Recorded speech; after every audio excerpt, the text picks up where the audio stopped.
In this digital version of the Understanding Microscopes lesson, students will have the opportunity to explore and understand how lenses work with light and eventually understand how microscopes work. This lesson has been adapted so that it can be used in different instructional models, whether you're full-time in the classroom, distance learning full-time, or doing a hybrid. Table of contents has been filled out. It is also editable, so you can go ahead and change things as you need to. As with any slides, you can always delete slides and take them out if you would prefer not to use them. The first activity is a bending light lab.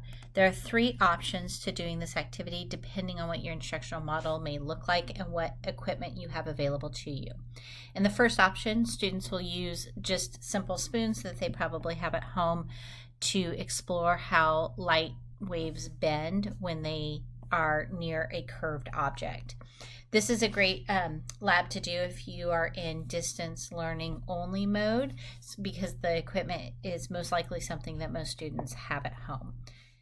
The second version, and you'll notice that in all 3 of these versions, the page numbers are always 1 and 2, so you'll want to delete the versions that you don't use.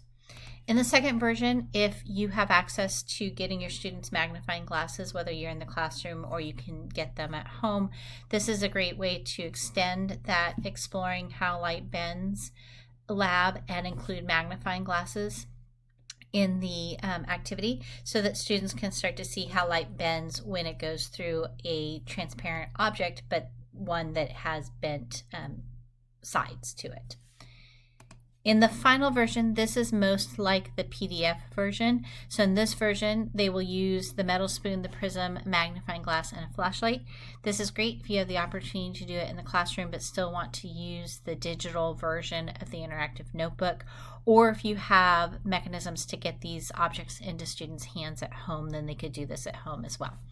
So in this, they will explore all 3 of these objects using a flashlight to see how light bends or changes shape, or objects change shape as they look at these different objects. The whole idea is that students start to explore and start to generate some questions and some ideas about what's happening to objects as light approaches them or as objects interfere the waves of the light. You can do some online interactive activities like Padlets or a shared Google Doc to help students share their questions and their observations that they come up with, especially if you're in a distance learning only instructional model.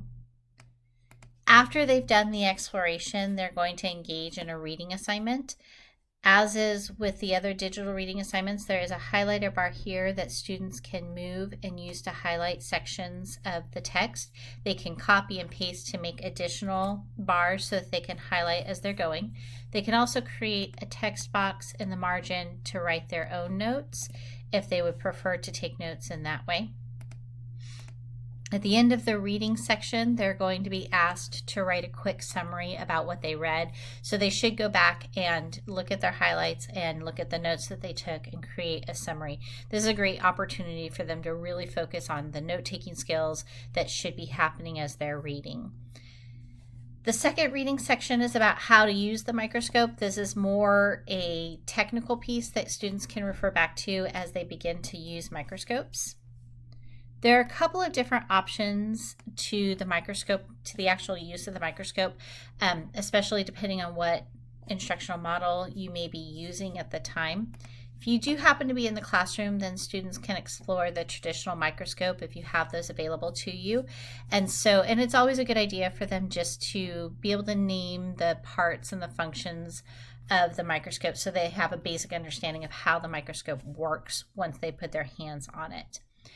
If you don't have the opportunity to use the traditional microscopes for whatever reason, whether it's because you're in distance learning mode or you don't have those available to you in the classroom, I'm going to skip here to slide 11, and there is an option where you can have students make their own microscopes. I actually, even with having traditional microscopes available, I love to have students make their own microscopes because it's fairly simple, it's fairly inexpensive, it's something that they can keep and hold on to and use, and they love to use it, and they can start exploring that microscopic world much more freely on their own. It doesn't work as well as a traditional microscope. Obviously, it has its limitations, but for middle school students and for the purpose of creating curiosity, it's a really great option. So this has a link to the website where you can find those instructions. I didn't include all the instructions here, but there's a link there, and it's also included in the PDF preview file, so you can look for those instructions there. If you do have them make their own microscopes, great activity if they're at home, if you're doing distance learning, because then you've literally just put a microscope in their hand, and that's a really awesome option for them. I do like having them compare the traditional microscope and the smartphone microscope, so they can kind of see how one compares to the other. And then going back to slide 10, this is an activity I like to do when I'm using the traditional microscopes. So I have them start by looking at the letter E under the microscope. This does a couple of things. First, it's just a great way to experiment with the microscope and let the kids put their hands on it and start exploring. But they'll also notice that when they put the E under there, it's flipped, it's backwards. And that goes back to the reading section that they looked at, where they saw that the wavelengths are going to change places and create an image that's backwards. And that helps them explore how they have to move the slide around in order to make the image get into the focus lens where they can actually see it. So they'll be able to drag and drop these to their viewing circles and then turn them and rotate them as they need to. They can also make them bigger. So this is a great activity to do, especially if you're using the traditional microscopes. If you're not using the traditional microscopes, if you're just going to use the smartphone microscopes, it's actually a good idea to skip this. The smartphones, because they're smart, they have computer chips in them, and so they know to not switch that image. So the E is going to come up and look like a normal E. It's not going to be rotated or backwards like it would be in a traditional microscope. So sometimes it's easier just to skip this if you're going to only use the smartphones. Sometimes it's fun if you have access to both to do the letter E with both of them and let students sort of think about and compare and start to understand why there might be that difference there. Lastly, there are 2 pages here that I've included. This is especially great if you're going to create this smartphone microscopes, so students can start to explore the microscopic world on their own. I like to have students just have an opportunity. They're so fascinated with the microscopes once they really understand them and understand how they work, and they start to be really successful with them. Before we start looking at cells and really getting into using the microscope as the tool, we just use it as a way to explore and to engage our curiosity.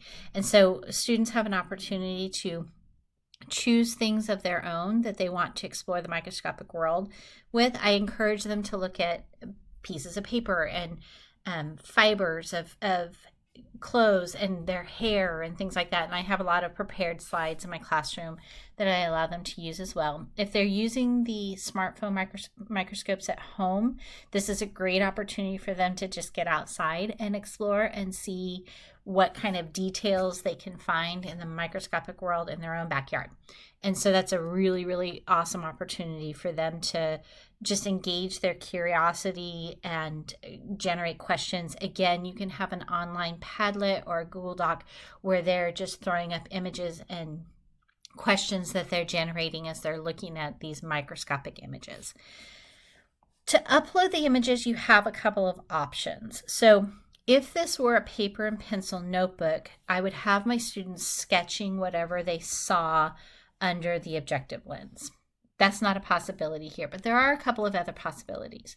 The first possibility is that if you're using those smartphone microscopes, they can actually take a picture. That's one big advantage of them. They can take a picture of the image as they're viewing it, and then they can upload it and insert it into the circles here by just inserting a picture and then sizing it into the circle. Now, when they do that, these magnification sizes aren't going to be accurate, and so they can just ignore them, or if they can tell what the magnification was on the phone, it still won't be quite accurate because of the additional lens that we put on it, but they can include that in their notes over here in their details. The second option If they were doing this in a paper and pencil notebook, I would have them sketch the picture. So they can still sketch the picture on a scratch piece of paper and then take a picture of their sketch and then upload that and insert it into their viewing circle here. And so that's another really simple option to kind of get around how do we draw on the notebook.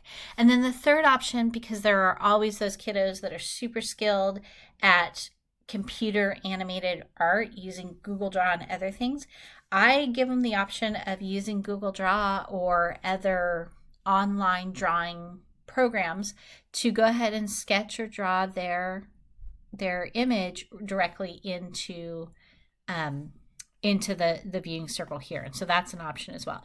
So there's a couple of different options to get around that. I think it's really, really important. It's part of what we do in science. It's part of the observation of making sketches of what we see.